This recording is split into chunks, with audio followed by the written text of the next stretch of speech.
नमस्कार। आज हम एक बहुत ही कह सकते हैं गहरे और शायद सबसे ज्यादा उलझे हुए विषय पर बात करने वाले हैं जी। सच्चा प्रेम। और इसे समझने के लिए हम ओशो के नजरिए का उनका सहारा लेंगे। हम सबने प्रेम महसूस किया है जी। या कम से कम जिसे हम प्रेम मानते हैं वो महसूस किया है। लेकिन क्या वो महज एक तेज कशिश या कोई जरूरत या एक गहरी जरूरत? सच्चा प्रेम इन सबसे अलग कैसे है? हमारी इस गहरी पड़ताल का आधार है Osho on recognising true love and freedom.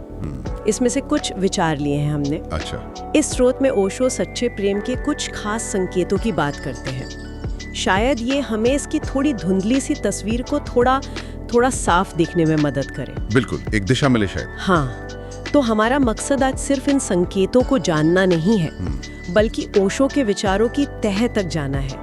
ये समझने की कोशिश करनी है कि प्रेम का स्वतंत्रता से, आत्म जागरूकता से और हमारे अपने होने के एहसास से क्या गहरा नाता है।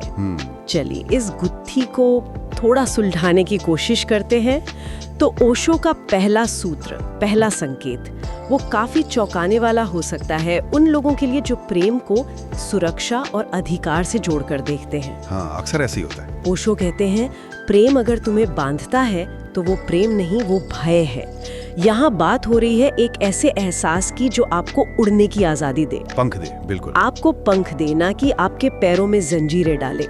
ये सुनने में थोड़ा आदर्शवादी लगता है, पर इसका असल मतलब क्या है? ये वाकई एक क्रांतिकारी विचार है, क्योंकि आमतौर पर रिश्तों में थोड़ी बहुत जलन, थोड़ा अधिकार जताना, हाँ, उसे केयर कह देते हैं। हाँ, उसे परवाह का नाम दे दिया जाता है। बिल्कुल।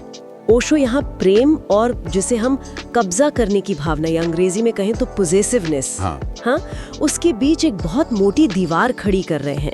उनके लिए स्वतंत्रता प्रेम की सांस है। अगर स्वतंत्रता नहीं तो प्रेम मुरझा जाएगा, है ना? सच्चा प्रेम दूसरे इंसान पर मालिक की तरह हक नहीं जमाता, बल्कि उसके अस्तित्व का, उसकी निजता का सम्मान करता है। उसे फैलने की, विकसित होने की जगह देता है। हाँ, और ये समझना जरूरी है कि ये स्वतंत्रता कोई लापरवाही या बेफिक्री नहीं है।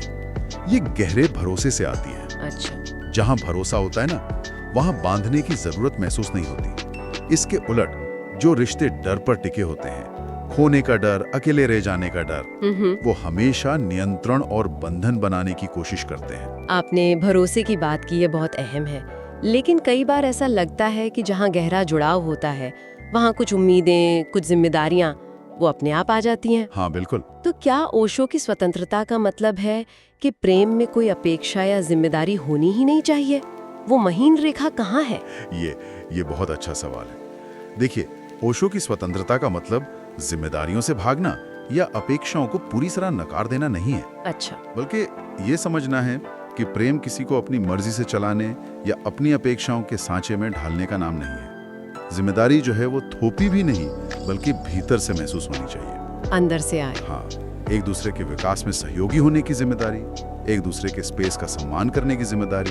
अपेक्षाएं हो सकती हैं, बिल्कुल हो सकती हैं, लेकिन वो मांग या अधिकार का रूप न ले कि अपेक्षा पूरी ना होने पर प्रेम कम ना हो जाए। स्वतंत्रता का मतलब है दूसरे व्यक्ति को उसकी संपूर्णता में स्वीकार करना, उसकी मर्जी का सम्मान करना, उसे बदलने की कोशिश किए बिना बदले। हाँ, ये उस डर से मुक्ति है कि अगर मैंने थोड़ी ढील दी तो दूसरा दूर चला जाएगा। ये भरोसा है कि अगर प्रेम सच्चा है तो स्वतंत्रता उसे और मजबूत करेगी, कमजोर नहीं। समझ गई। यानी स्वतंत्रता का मतलब दूरी नहीं, बल्कि भरोसे पर आधारित नजदीकी। अच्छा, अब आते हैं दूसरे संकेत पर। जी। वो भी उतना ही दिलचस्प है। जी। ओशो कहते हैं कि जहाँ सच्चा प्रेम है वहाँ खामोशी भी बोलती है। यानी किसी के साथ चुपचाप बैठे रहना भी सुकून दे, असहज ना लगे, बिना शब्दों के भी एक गहरा जुड़ाव महसूस हो।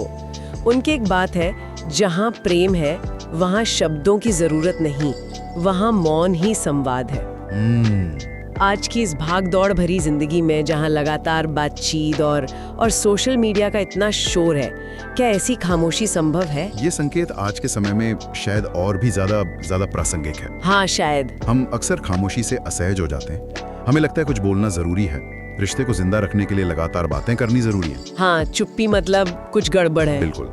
लेकिन ओशो उस गहरे मौन की बात कर रहे हैं जो दो लोगों के बीच तब उतरता है जब उनका रिश्ता सतही बातों और बाहरी प्रदर्शन से बहुत आगे निकल जाता है। अच्छा, ये वो मौन है जहां शब्दों की जरूरत नहीं पड़ती, क्योंकि समझ और स्वीकृति इतनी गहरी होती है कि बस एक दूसरे की मौजूदगी ही काफी होती है। मौजूदगी ही काफी है। हाँ, ये उस आरामदायक एहसास की तरह है जब आप किसी के साथ घंटों बिना कुछ बोले बैठ सकते हैं और फिर भी अकेलापन महसूस नहीं करते, बल्कि एक जुड़ाव, एक शांति महसूस करते हैं। तो ये सिर्फ चुप रहना नहीं है, ये एक तरह का संवाद है जो शब्दों से परे है। एक एहसास कि बिना कुछ कहे भी आप समझे जा रहे हैं और स्वीकार किए जा रहे हैं। बिल्कुल, बिल्कुल सही।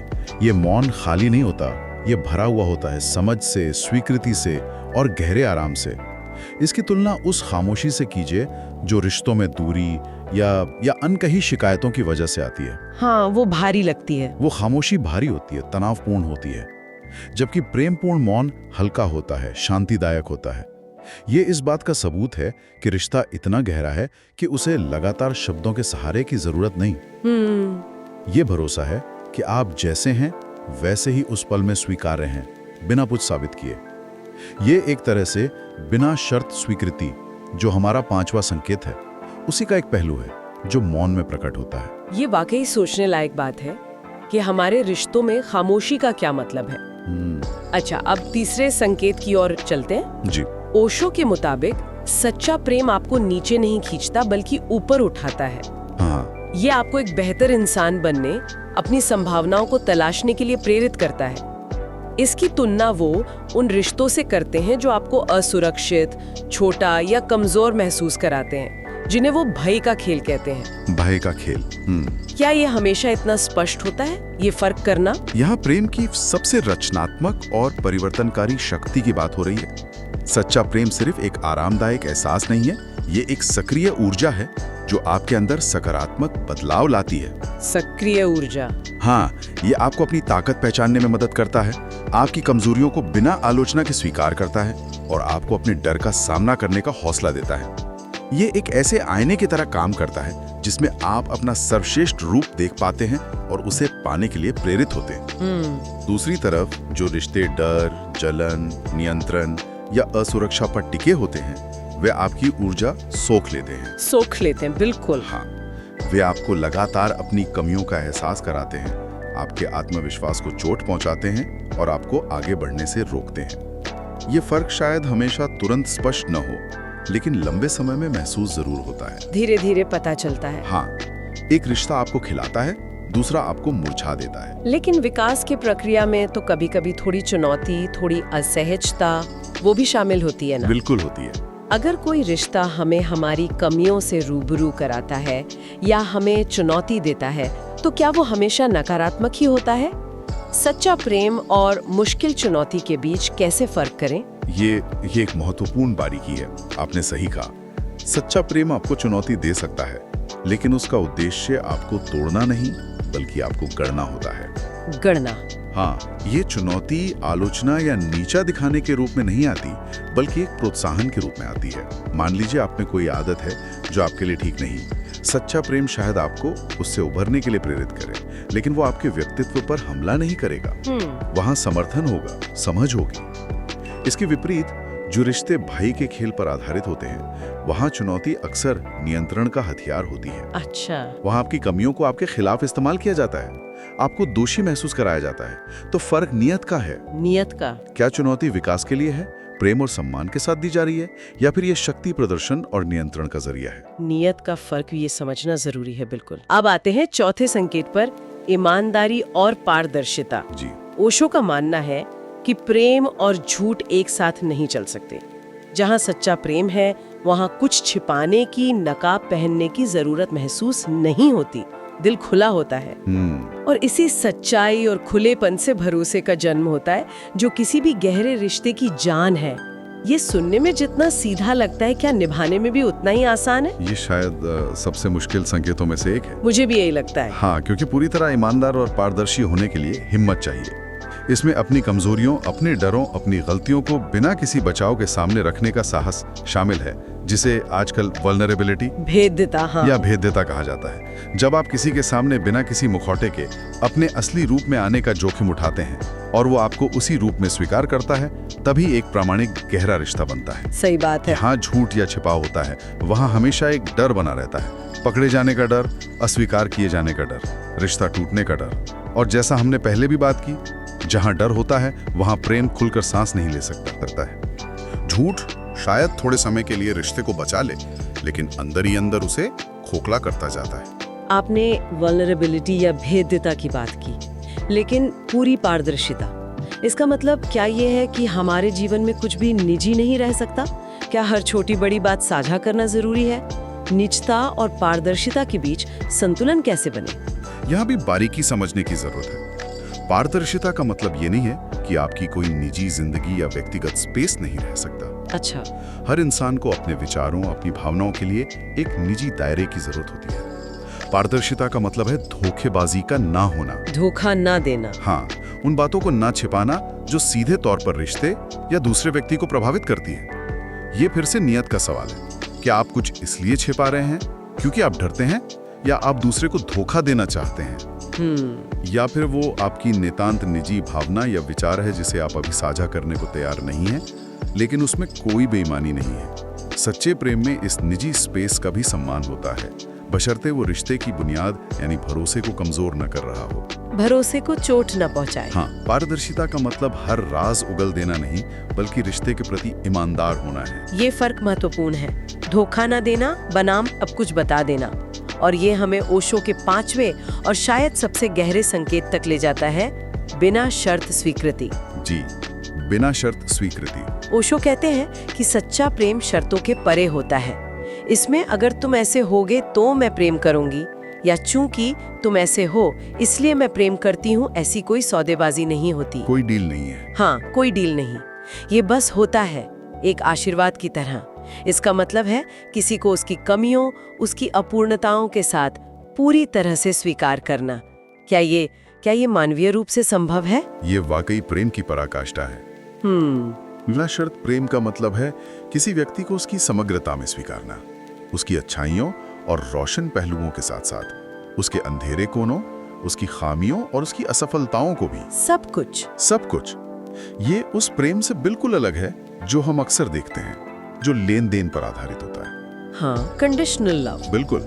अगर तुम मेरी उम्मीदों पर खरे उतरोगे तो तुम्हें प्यार मिलेगा, या मैं तुम्हें इसलिए प्यार करता हूं क्योंकि तुम सुंदर हो या सफल हो या मजेदार हो। ये सब शर्तें हैं। अगर सुंदरता ढल गई, सफलता चली गई, तो क्या प्रेम भी चला जाएगा? सवाल तो यही है। ओशो कहते हैं कि सच्चा प्रेम इन शर्तों पर नहीं टिकता।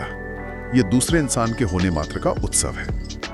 ये समझता है कि हर इंसान अपूर्ण है और प्रेम उस अपूर्णता को बदलने का सौदा नहीं करता, बल्कि उसे गले लगाता है। लेकिन अगर किसी की कमियां ऐसी हों जो खुद उसके लिए या रिश्ते के लिए हानिकारक हो, मान लीजिए कोई आदत है जो नुकसान पहुंचा रही है, क्या तब भी उन्हें बस स्वीकार कर लेना चाहिए? क्या बिना शर्त स्वीकृति का मतलब सुधार की कोशिश न करना है? ये काम दुविधा है। देखिए, बिना शर्त स्वीकृति का मतलब निष्क्रियता या बुरी आदतों को बढ़ावा देना नहीं है। अच्छा। आप किसी व्यक्ति को उसकी संपूर्णता में स्वीकार करते हुए भी प्रेम पूर्वक उसके विकास में सहायक हो सकते हैं।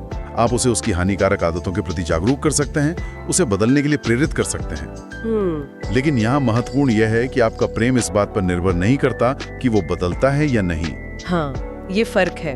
आप व्यक्ति से प्रेम करते हैं, उसकी आदतों से नहीं।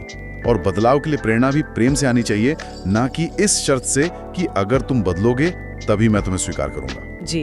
बिना शर्त स्वीकृति का मतलब है कि आपका आधारभूत प्रेम और सम्मान बना रहता है, चाहे जो हो। हाँ, ये एक बहुत ऊंची अवस्था है जहां ओशो कहते हैं कि आप सिर्फ प्रेम में नहीं होते, आप स्वयं प्रेम बन जाते हैं। स्वयं प्रेम बन जाते हैं। प्रेम आपका स्वभाव बन जाता है, किसी बाहरी व्यक्ति या शर्त पर निर्भर नहीं रहता। स्वयं प्रेम बन जाना, ये विचार तो पूरी चर्चा को एक नई दिशा देता है। और ये हमें ओशो के एक और बहुत महत्वपूर्ण विचार से जोड़ता है। जी। वो कहते हैं कि सच्चा प्रेम कोई बाहरी वस्तु नहीं है जिसे दुनिया में ढूंढा जाए, बल्कि ये एक आंतरिक अवस्था है, एक भीतरी जागरूकता है, और इसकी शुरुआत होती है खुद से प्रेम करने से। बिल्कुल, आत्म प्रेम। जब तक आप खुद को स्वीकार नहीं करते, खुद से प्रेम नहीं करते, तब तक आप दूसरों को सच्चा प्रेम कैसे दे सकते हैं? उनका एक प्रसिद्ध कथन है, प्रेम कोई रिश्ता नहीं, वो तुम्हारा अस्तित्व है। इसका क्या अर्थ है? यस, ये शायद ओशो के प्रेम दर्शन का सार है। हम अक्सर प्रेम को दो लोगों के बीच का रिश्ता समझते हैं और उसे बाहर खोजते रहते हैं, एक सही साथी की तलाश में। हाँ, द वन की तलाश। बिल्कुल। ओशो कहते हैं कि ये खोज ही गलत दिशा में है। प्रेम कोई ऐसी चीज नहीं है जो कोई और आपको देगा, बल्कि प्रेम वो अवस्था है जिसे आपको अपने भीतर विकसित करना है। आत्म प्रेम और आत्म स्वीकृति इसकी पहली सीढ़ी है। अगर आप खुद अपनी कमियों से नफरत करते हैं, खुद को अपर्याप्त मानते हैं, तो आप बाहरी रिश्तों में हमेशा उसी कमी को भरने की कोशिश करेंगे। आप दूसरों से वो चाहेंगे जो आप खुद को नहीं दे पा रहे। हाँ, ये होता है। ऐसे रिश्ते अक्सर निर्भरता और अपेक्षाओं के बोझ तले दब जाते हैं। लेकिन जब आप खुद को प्रेम करना सीखते हैं, खुद को उसकी संपूर्णता में स्वीकार करते हैं, तो आप प्रेम से भर जाते हैं।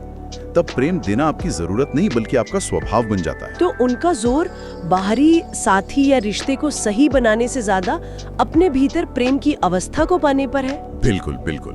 जब आप अपने भीतर स्वतंत्रता, मौन में सहजता, ईमानदारी, स्वीकृति जैसे ये जो गुण हैं, यानी प्रेम के इन सभी संकेतों को, हाँ, जो संकेत हमने डिस्कस किए, हाँ, जब आप इन्हें अपने भीतर विकसित कर लेते हैं तो आप प्रेममय हो जाते हैं।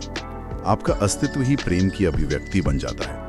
तब आप किसी रिश्ते में प्रेम पाने के लिए नहीं जाते, बल्कि प्रेम बांटने के लिए जाते हैं। बांटने के लिए। हाँ, और जब दो ऐसे प्रेममय व्यक्ति मिलते हैं जिनका प्रेम किसी कमी या जरूरत से नहीं बल्कि अपने भरे हुए होने से उपजता है, तब वो रिश्ता वास्तव में स्वतंत्र, गहरा और विकासोन्मुख होता है।